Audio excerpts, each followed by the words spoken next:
My name is Prakash. I'm the CEO and founder of Aruna Revolution. I think the circular economy is really important for addressing a lot of Canada's pressing issues right now. There's a lot of challenges. For example, a lot of waste ending up in landfills, a lot of soil degradation, a lot of, or a lack of income opportunities in certain spaces. What the circular economy does is it maintains all of that within a specific economy.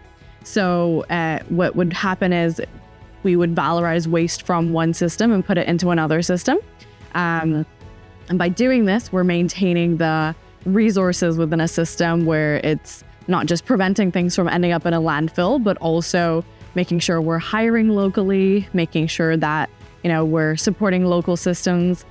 So I think the circular economy supports the Canadian ecosystem on a lot of levels, from employment opportunities, environmental benefits, and societal benefits as well. Really excited to be a part of the circular economy at Aruna Revolution. We're doing this on a few different levels. So what we do is we extract fibers from agricultural residuals. So we work with farmers, and after they've harvested their grains, we purchase their stems and leaves and kind of any of the agricultural residuals there.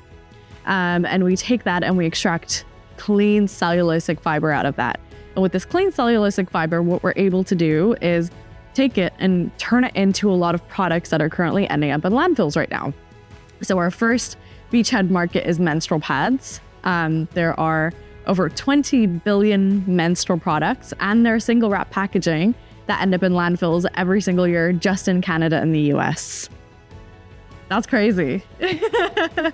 And so with that, what we're hoping to do is firstly prevent all of those from ending up in the landfill, but at the same time, create them in a way that they're safer, they're cleaner, and then are able to be returned back into another cycle in another system, which is of course compost. So put them back into either your home compost, tabletop compost, industrial composting, and that way it can go back into another system and add as an input for another system. And at the same time, we're hiring locally, we're working with local farmers, we're providing our products locally. So I think we're a part of the circular economy in a lot of different ways. Oh man, I love CCES 2025. Today's the first day, and all of the talks have been incredible. I was on a panel this morning, and even just that conversation itself, I learned so much from it. But getting to connect with other people that care about the circular economy as much as I do is incredible. And then getting to connect with people that, not just small businesses, but people that are in larger corporations too, that have the ability to make a lot of decisions, that are, key decision makers and investors. It's exciting to be here and have this energy around me. I feel like there's a lot of motivation that comes out of this for sure. A lot of great ideas that come out of it, a lot of new business models that I'm learning about that I can implement myself. And then on top of that, meeting the right people to help us partner and move forward, because the circular economy is not something you do independently, it's something that you do with a lot of other people. And so what I'm finding here is, hey, we can be an input into your system, you can be an input into our system, and kind of connecting the circular economy in a totally different way. So CCES is really important to the growing circular economy movement in Canada because it brings all of the key stakeholders together to have the important conversations. So for example, you're a company that, might not necessarily be immediately circular, but if you come here and you have a sustainability curiosity, then you can learn how to become more circular. The future is circular. There's no doubt about it that the future is circular. Linear models just don't work anymore because we're pulling and then we're not reusing those resources. They're ending up somewhere, and we're going to run out of resources, right? The number of resources we have is limited. So circular economy is the future. And by coming together like this at CCES, we can learn how to make Canada the #1 circular economy in the world.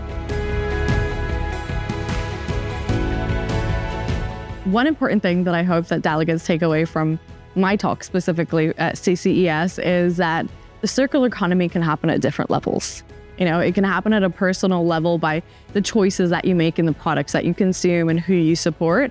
It can happen on like a corporate level based, with the decisions, who you work with as suppliers, who you work with as vendors, and even just the decisions that you make. And then it can also work on a systemic level with government policies coming into play and, all of these interactions between the different bodies of government, corporations, and even small businesses. I think that there is so much that we can do in the circular economy.